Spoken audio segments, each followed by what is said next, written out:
Hi అండి, అందరికీ నమస్కారం. అందరు ఎలా ఉన్నారు? బాగున్నారా? నేను కూడా చాలా చాలా బాగున్నాండి.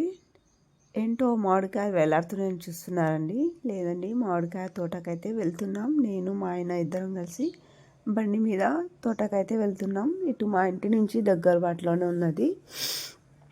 ఇలానే బండి మీద వెళ్తూనే ఉన్నామండి. ఇగో ఇదే దారి అండి, తోటకి వెళ్ళే దారి. దగ్గరకైతే వచ్చేసినాం. ఇక తోట దగ్గరికి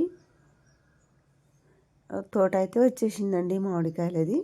ఇదేనండి తోట. చాలా అంటే చాలా పెద్దగా ఉందండి. ఇంకా తోట నేనైతే ఇంత పెద్దగా ఎప్పుడైతే చూడలేదు. చెట్లు కూడా చాలా పెద్ద పెద్దగా ఉన్నాయండి. అసలు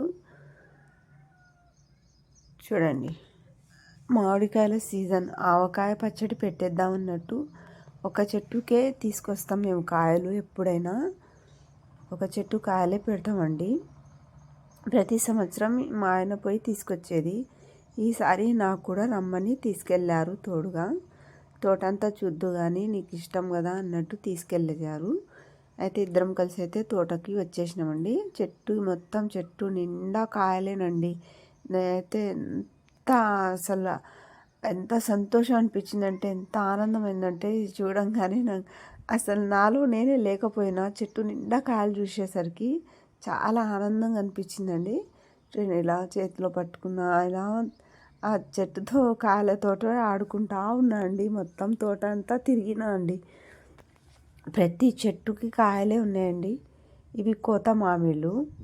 ఇవి పండుతాయి అంట, తీయగా ఉంటాయండి. ఫామ్లో కూడా నాకు కాయలు దొరికినాయండి.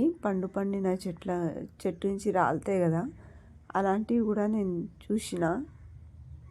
చాలా బాగున్నాయి. చూడండి, కాయలు అయితే గుత్తులు గుత్తులుగా ఉన్నాయండి.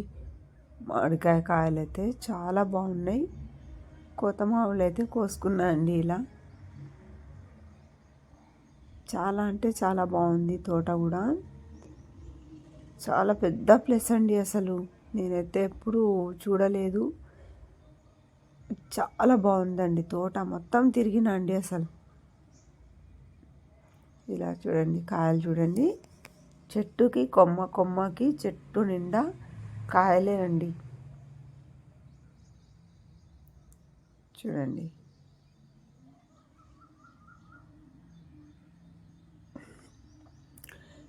తోటలో పండిన పండ్లన్నీ కింద పడిపోయినాయండి. చూడండి, ఈ కాయ కింద పడ్డది, పండింది. చాలా అంటే చాలా టేస్ట్గా ఉందండి. నేను రుచి చూసినా చాలా బాగుంది. తిని చూసినా స్వీట్గా ఉంది. కాయలైతే తెంపేసుకున్నామండి.